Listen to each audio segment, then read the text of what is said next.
మరి ఈరోజు మొన్న జరిగిన కాశ్మీర్లో జరిగిన మరి ఏదైతే పాకిస్తానీ ఉగ్రవాదుల దాడి ఏదైతే ఉంటుందో పర్యాటకుల మీద దాన్ని ముక్తకంఠంగా యావత్ భారతదేశం కూడా ముక్తకంఠంతో ఖండిస్తున్నది. మరి ఈ కార్యక్రమాన్ని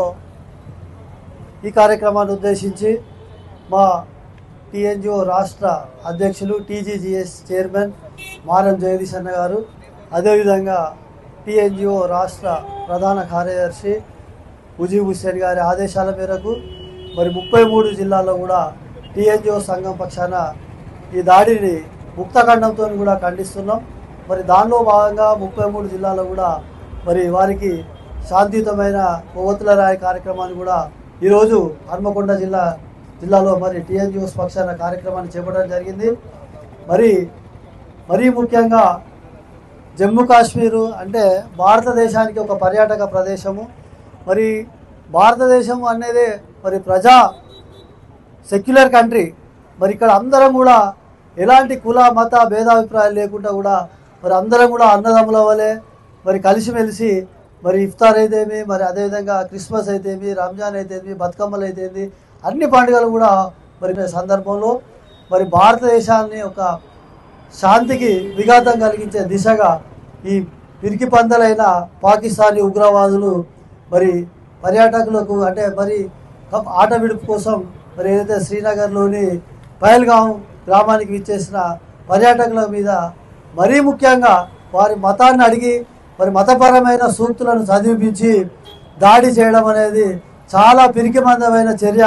యావత్ ప్రజానికం కూడా మరి ముక్తకంఠంతో దీన్ని ఖండిస్తున్నది. ఈ సందర్భంగా మరి యావత్ ప్రజానికానికి కూడా మేము ఒకటే తెలియజేస్తున్నాం, మనం అందరం కూడా ఒక సంఘటితంగా ఉండాలి. మనలోని ఐకమత్యాన్ని మరి ఇలాంటి పిరికిబంధమైన ఉగ్రవాదులకు మనందరం కూడా ఒక ఐకమత్యంగా ఉండి తగిన గుణపాఠం చెప్పాలి. ఇలాంటి క్లిష్ట పరిస్థితుల్లో మరి కేంద్ర రాష్ట్ర ప్రభుత్వాలకు మన మిలిటరీ బలగాలకు మనం పూర్తి మద్దతు మనం కూడా అందిస్తూ వారు ఏ కార్యక్రమాలు పిలిపించినా కూడా మన ప్రజలను కూడా మనం ఎడ్యుకేట్ చేస్తూ ఐకమత్యం చేస్తూ మరి ఇలాంటి సంఘటనలు పునరావృతం కాకుండా కూడా మరి భారతదేశంలో ఉన్న ప్రజలందరినీ కూడా ఒకటే సంఘటితమైన శక్తిగా తీర్చిదిద్దే దిశగా మన కార్యక్రమాలు ఉండాలి. అన్ని సంఘాలకు ప్రజలు మన భారతదేశంలో అయితే ఎన్ని రాజకీయ పార్టీలకు అతీతంగా మరి కులాలకు మతాలకు అతీతంగా కూడా మరి యావత్ అంటే ప్రపంచం మొత్తం కూడా ఏదైతే ఈ దాడి వెనుక ఉన్న పాకిస్తాన్ దేశం ఏదైతే ఉన్నదో దాన్ని వెలేసే దిశగా మన కార్యక్రమాలు ఉండాలి. మరీ ముఖ్యంగా మరి ఏదైతే ఈ 30 మంది చనిపోయారో వారి కుటుంబ సభ్యులకు మేము ఈరోజు యావత్ భారత ప్రజానికం పక్షాన ప్రగాఢమైన సానుభూతిని వ్యక్తం చేస్తూ వారి కుటుంబ సభ్యులందరికీ కూడా యావత్ భారతదేశం అండదండలుగా నిలవాలని మనస్ఫూర్తిగా భగవంతుని కోరుకుంటూ మరి అదే ముఖ్యంగా గాయాల పాలైన వారు కూడా త్వరగా కోరుకొని మరి వారు కూడా పూర్వస్థితికి రావాలి. మరి భారతదేశ ప్రజలందరూ కూడా ఇట్లాంటి క్లిష్ట పరిస్థితుల్లో మనందరం కూడా ఐకమత్యంగా ఉండి మరి భయపడిపోకుండా కాశ్మీర్ను వదిలిపెట్టి పోకుండా మళ్ళీ కాశ్మీర్ కానీ ఇతర రాష్ట్రాలు ఏ వాటికి కూడా వాళ్ళు విఘాతం కలిగించే దిశగా వాళ్ళు ఆలోచిస్తున్నారో వాటిని కూడా మనం కాపాడుకొని అన్నిటికీ పూర్వవైభవం తీసుకొచ్చి భారతదేశం అంటేనే ఒక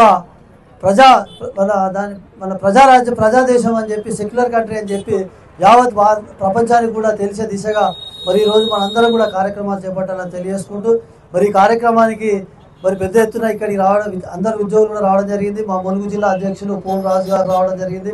మా జిల్లా కార్యదర్శి సోమన్న గారు, అదేవిధంగా మా జిల్లా అసోసియేట్ అధ్యక్షులు కుల్లూరు వీరన్న గారు, మా కోశాధికారి రాజేష్ గారు, గౌరవ అధ్యక్షులు శ్యామ్ సుందర్ గారు, మా రాష్ట్ర నాయకులు రాము నాయక్ గారు, లక్ష్మీప్రసాద్ గారు, మరి అన్ని యూనిట్ల అధ్యక్ష కార్యదర్శులు, అన్ని ఫోరంల అధ్యక్ష కార్యదర్శులు, మహిళా సోదరిమణులు, అదేవిధంగా మాకు ఈ కార్యక్రమానికి సంఘీభావం తెలపడానికి ఇచ్చేసిన అశోక కాలనీ అధ్యక్ష కార్యదర్శులు, కాలనీ వాసులు అందరికీ కూడా పేరు పేరున ధన్యవాదాలు, కృతజ్ఞతలు.